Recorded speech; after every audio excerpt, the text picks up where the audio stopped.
What is up, fellow addicts, and welcome back to another episode of The Fantasy Football Addicts. I'm your host, Austin Shibley, and I'm joined by Mick and Wyatt as usual. And today we have a huge video that we wanted to get to you as soon as possible. It's a breaking news video about Cam Newton signing a one-year deal with the New England Patriots. And I know someone in this lobby is a little excited about that, so I'm going to let him take it away and give you his take on that right now. Well, I'll start with, if you've been watching since the beginning, you would listen to me and say, Cam Newton's going to the Pats. Like, it's happening, right? You're like, take my advice. Here's lesson number one. The season hasn't even started yet, and you already know I'm a genius. Because Cam Newton said, hold up, let me go to the best team in the NFL. New England Patriots. Let's go, baby! Freaking Newton's home. As a Patriots fan, a die-hard Dawson all the time.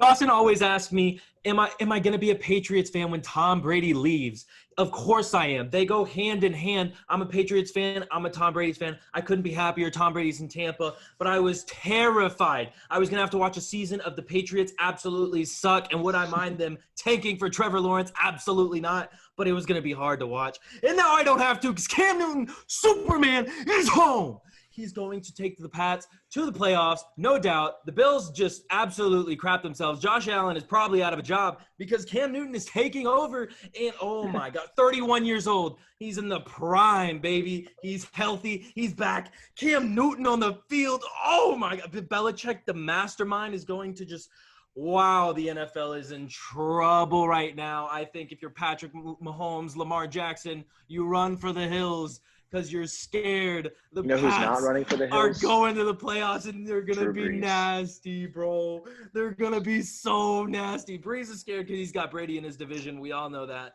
But I couldn't be happier. Genuinely, I think this is just a great move. I think if you listened to me, you drafted Cam or you picked him up because you knew he was going to be starting for the Pats week 1. Dawson listens.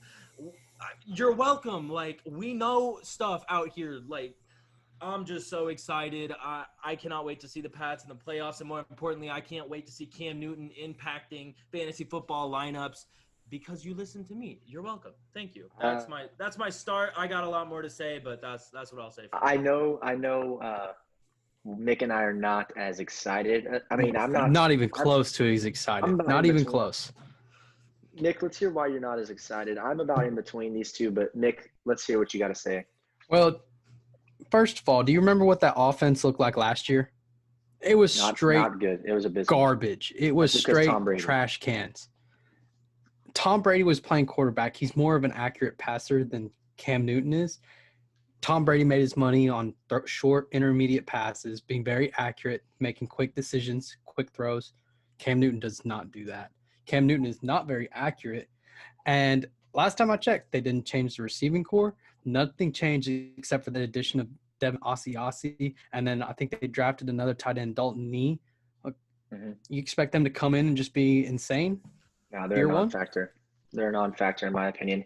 I think that I'm not as big on Cam Newton as Wyatt is, but I'm not as low on him as Mick is because I think we have to look at this in the perspective as what these fantasy assets were with Jarrett Stidham at quarterback and what they are with Cam Newton as quarterback. So everyone in that offense, I think, in my opinion, has to get a bump. Regardless of what you think about Cam compared to Brady, it doesn't matter. We were going to have Jarrett Stidham running that offense, guys. That was going to be one of the worst fantasy football offenses, I think, in my opinion, in the league. And Cam Newton coming in, regardless of what you think about him, he may not be a super accurate passer, but he will stimulate the offense, and I think they will produce way more total points than they would have with Jarrett Stidham. So I think everyone in that offense gets a bump up, even Sony Michel, because I think that puts them in a lot more touchdown territory than they would have had with Jarrett Stidham. I think Sony Michel gets a leg – I think Julian Edelman gets a leg up. I think N'Keal Harry definitely gets a leg up because I think the deep – I think Cam likes to let it rip a little bit.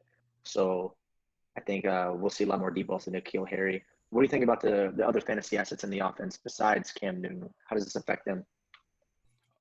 For me, I think everybody goes up except for Sony Michel for me, because if they were running an offense with Stidham, Sony Michel was going to have to touch the ball 25 times running the ball. And I don't think he's going to get as many touches. Yeah, he's going to get more touchdowns, but at what difference his volume does will it? probably go down. Yeah, his volume's going to go down. It's just a matter of how much his volume would have go down, but I guess we'll never find out because Stidham's not going to be playing unless Cam just, I don't know, he pulls anything from like he's done for the last 2 years and just got hurt last 2 years.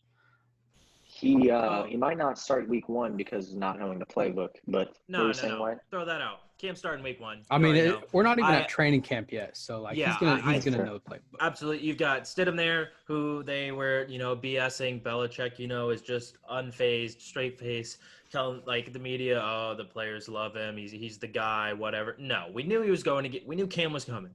Like if you didn't, you weren't listening. Right. I'm just saying, Newton's the guy week 1. You already know it. As far as who this affects in the offense, I think it really boosts everyone that you drafted in the Patriots offense because no one liked Stidham. And I really think this hurts Julian Edelman a lot. And I don't think that's going to be a popular opinion, but I think that Edelman was going to be the very similar when Tom Brady was there, the security blanket for Stidham. Like, I can throw it to this guy. He's good. He creates separation. He's a good little receiver. He's a check down if I need him. I think Edelman was going to get absolutely funneled balls just like when Tom Brady was there. And I think this does hurt him. Now, do I think this hurts the running backs at all? No. I think James White's going to be fine. I think, he'll be his usual role, double digits because of PPR. I think Sony Michel will actually have a more productive season because the running game is going to open up because Cam Newton is a run threat. And I think Belichick's going to use that. They're going to use read options, stuff like that to throw defenses off. So I think Sony Michel actually sees a bump in yards per carry and obviously total fantasy value. As far as N'Keal Harry, I kind of love it because I feel like he wasn't going to be really involved in that offense. Stidham wasn't going to be going down the field a lot. Like you said, Cam likes to let it rip. You get N'Keal Harry downfield. I don't see any reason he can't moss most people in the NFL. I think he's a freak athlete. I think he's got a long way to go, but I think he could do some damage with Cam this year and catch 10 touchdowns. Sanu, I don't know. I think he's irrelevant, I think. Yeah, I don't think he affects the value at all. He's going to get a mediocre amount of targets, and I think he'll be fine. Overall, I think if you're a Pats fan like me, you're super stoked. You have a competitive team. I think this does, mix up the offense a little bit, and you've got some life, and you hope that they can make the playoffs. As far as actuality, I think it's going to be really close in a run with the Bills. I'm going to take the Bills in that division. Fan. I think that feeling of when you go into Foxborough and you have to play the Patriots, that was not going to be there this year. You didn't have that feeling of, oh my gosh, we have to play Belichick, we have to play Brady, that feeling just being in that stadium. Like, the other team is like, this is going to be a dog fight. And most people don't win there. And I think that was going to be lost this year. But now you have Cam Newton. And I think some of that kind of Patriots, value in the league is going to be there and really actually make people question if they're going to be a good team. And I think they will be. I think they'll be above average, honestly. I don't think the offense is going to be anything great, but that defense is absolutely stellar. I'm super excited to see how it goes. I think weapon-wise, it does change a couple of things, but fantasy-wise, I think it's exciting. And if you drafted him or picked him up because you saw what I said, then you came out a winner and you've got some free value, in my opinion. Right. I think we're all just everyone in the fantasy football industry is just super, super excited about this because it's the first real football news we've had in ages, it feels like. So it finally gets us something to talk about and gives us new information to give y'all. But we just wanted to get this video out to y'all as soon as possible and let y'all know our take on it and how it affects fantasy assets. I would also just like to point out that just because Cam Newton gets the starting role in New England, or as far as, we're saying, which he will, he's going to be the week 1 guy. Don't go out and trade for Cam Newton, in my opinion. I don't think he's a guy you need to reach for to get in your lineup. He's going to be mediocre as far as fantasy production is concerned in that offense. Like, I think there's a very small chance he pops off and puts up 25 points a week because we know Bill Belichick, he is not star-centric. He's not going to run the offense just through Cam Newton. He's going to look like a superstar. That's not how it's going to work. It's going to be the same offense as always. You're not going to know what running back to start. You're not going to know how the receivers are going to do. They're still going to be bust. It's Bill Belichick's team. He's going to run it like a giant question mark, like it always has been. So do not go trading for Cam Newton unless you can get a steal for him because someone doesn't know the news yet, or you just can get him for small value. Other than that, I don't see reaching for Cam for any reason. Yeah, I don't see him finishing in the top half of quarterbacks this year. No, I think he's going to finish between 14 and 18. Something mediocre that's not really going to win you. That's fair. He won't win Nothing's going to win you a league. But that's going to do it for this. We just wanted to get this video out to y'all as soon as possible and let y'all know the breaking news. Just like anytime anything will drop, any news drops, we will get it out to you as soon as possible and let you know our take on it. But that's going to do it for this video and this episode of the Fantasy Football Addicts. Go comment down below what you think who this impacts in fantasy football realm, or if you think this impacts the Patriots win total, anything. Go comment down below. If you like this video, give us a like, subscribe. Go follow us on Twitter at the FF Addicts. And thank you guys so much for watching. #DraftGlide.